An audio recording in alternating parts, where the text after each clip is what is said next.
গত আইপিএলে লখনৌ সুপার জায়ান্টসের অধিনায়ক ছিলেন লোকেশ রাহুল। একটি ম্যাচ হেরে মালিক সঞ্জীব গোয়েঙ্কার কাছে মাঠেই ভৎসনার শিকার হতে হয়েছিল তাকে। এবার আইপিএলে লখনৌয়ের অধিনায়ক ঋষভ পান্ত। প্রথম ম্যাচে দিল্লি ক্যাপিটালসের বিরুদ্ধে হারের পর তার সঙ্গে কথা বলেন গোয়েঙ্কা। দুজনের কাউকেই খুব একটা হেসে কথা বলতে দেখা যায়নি, তাই অনেকের স্মৃতিতেই ফিরে এসেছে গত বছরের ঘটনার কথা।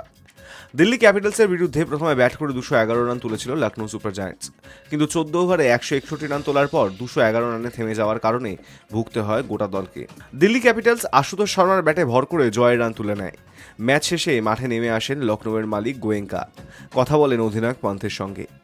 গত বছর রাহুলের সঙ্গে কথা বলার সময় যে আগ্রাসন গোয়েঙ্কার মধ্যে দেখা গিয়েছিল, সোমবার সেটা দেখা যায়নি। তিনি শান্তভাবেই কথা বলেছিলেন, তবে পন্থ বা গোয়েঙ্কা কারোর মুখেই কোনো হাসি ছিল না। গত আইপিএলে রাহুলের সঙ্গে গোয়েঙ্কার ব্যবহার নিয়ে প্রশ্ন উঠেছিল।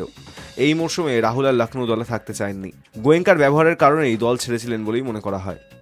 এবারে নিলামে পন্থকে 27 কোটি টাকা দিয়ে কিনেছে লখনৌ, তাকে অধিনায়কও করেছে, কিন্তু সোমবার তার ভুলেই হারতে হলো দলকে। শেষ ওভারের প্রথম বলে স্টাম্প করার সুযোগ পেয়েছিলেন পান্থ, কিন্তু বল ধরতে পারেননি। 9 উইকেট হারানো দিল্লির ওই সময় উইকেট পড়লেই খেলা শেষ হয়ে যেত, কিন্তু পান্থ বল ধরতেই পারেননি। ম্যাচে লখনৌয়ের হয়ে মিচেল মার্শ ও নিকোলাস পুরান বড় রান করেন। তাদের দাপটে একটা সময় 20 ওভারে লখনৌ 250 রান করবে বলে মনে করা হচ্ছিল, কিন্তু পান্থ, আয়ুষ বাদেনি, শার্দুল ঠাকুর রান না পাওয়ায় শেষের দিকে আর খুব বেশি রান তুলতে পারেনি লখনৌ। দিল্লির হয়ে আশুতোষ 31 বলে 66 রান করে অপরাজিত থাকেন। তাঁর দাপটেই ম্যাচ জিতে নেয় তারা। High news network.